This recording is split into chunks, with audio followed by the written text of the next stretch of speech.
descend upon Los Angeles. We want to give our beautiful fans and our beautiful game a show. It's put up or shut up time. Everybody be ready to shoot. Are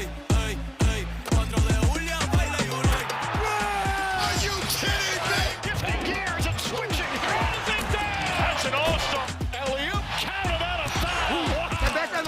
Number one, the best in the world, okay? We have the world's best. There's no stage like this stage. This is it.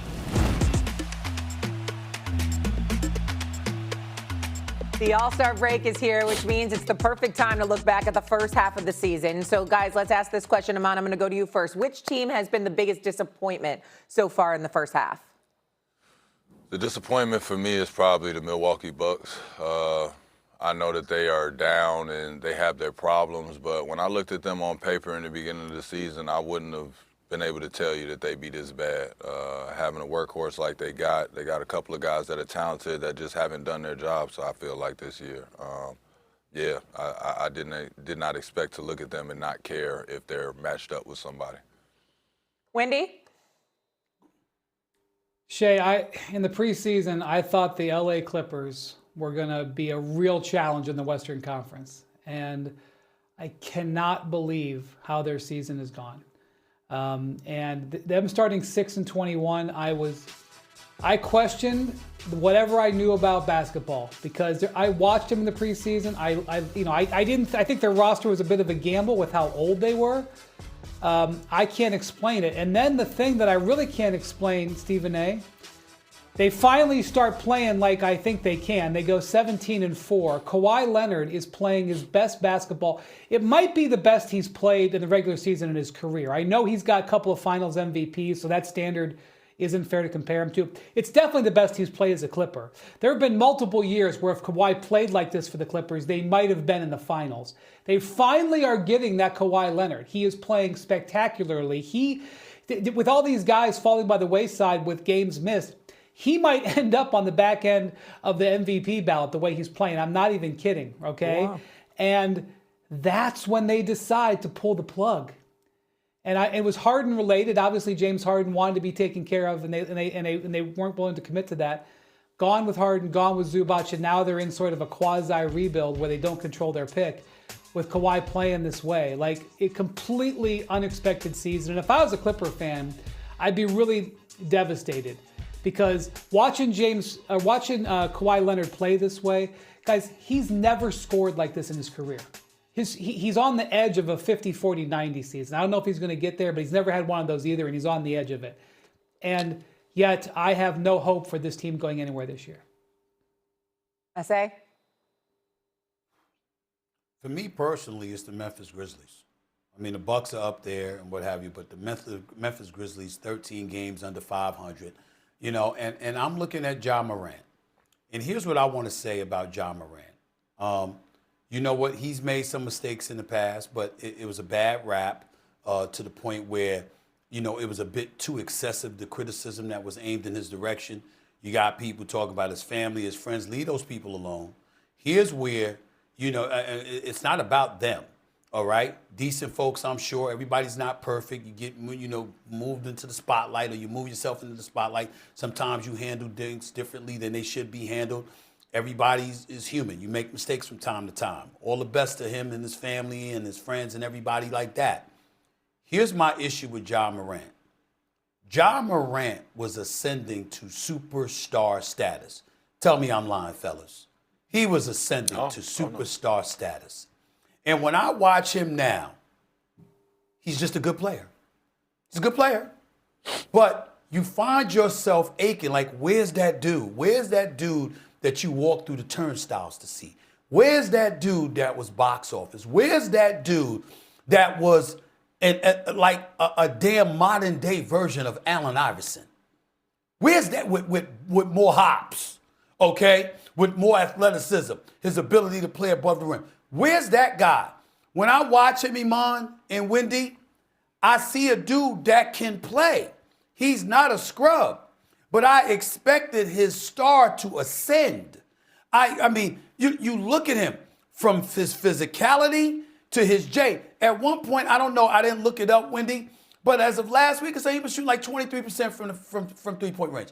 You Can't be a guard in today's NBA games with the ball in your hands that much, shooting 23% from three-point range.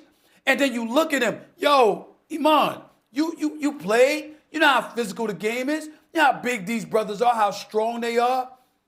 Have you seen an ounce? I mean, anything. I'm not talking about like he's rail thin or whatever. I'm saying you've seen no growth. You've seen nothing about his game that says, I'm working on my game. I've been working on my game. I've been working on my condition. That's what I'm saying. I've been working on my game. I've been working on my physicality. I've been working on my J1. You see nothing that says he's grown.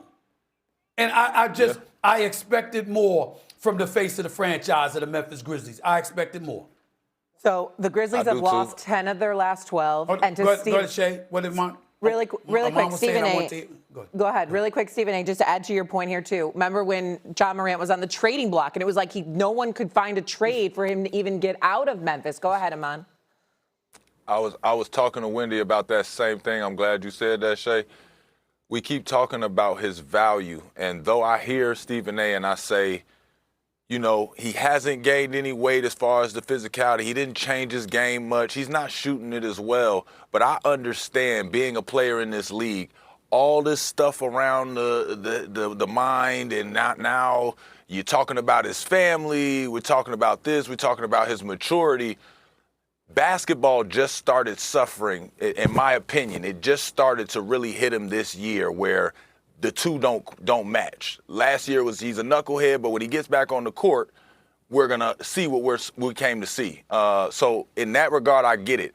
But please, everybody around the league, everybody around the world, make no mistake, Ja Morant can still be a rock star, superstar, franchise. Yes. He can be all the above, and he's supposed to be all the above. That's the only reason we sitting here talking about it. He is supposed to be everything that we want him to be. When I told him. When he said, Stephen A. he has no value, Shump. One at a time, guys. One at a time, guys. Go ahead, Wendy. Shump couldn't believe it when I said nobody wants to trade for him. He thought I was he just couldn't believe it. And I get it. I'm just telling you, Shump, his value, I'm not talking about him as a person or a player, but his value with his contract, there's no demand for it. None. Right. It's unfortunate. Listen, here's what needs to be said. I want to be one of the main people on the air saying, leave that man alone when it comes to his family, his friends. I mean, come on, man. I mean, leave him alone. That's not about the now. Ja don't help it because he's quick to have attitude about things. When you see him talking to the press or other people, man, everybody doesn't let that go. That's not the issue anymore. That was a couple of years ago. The real issue is his play. He does not look like somebody who has worked on his game. He has a game. You know he can play. He can explode at any given moment and give you 40 or 50, but he doesn't look like somebody that the young kid that you saw committed on a night in, night out basis of making noise, getting on the court and giving it to you. We looked at the Memphis Grizzlies a few years back when they went and lost against Golden State. Damn, they gave him a run for their money. You just saw him going at those cats. And I mean, this look a superstar in the making.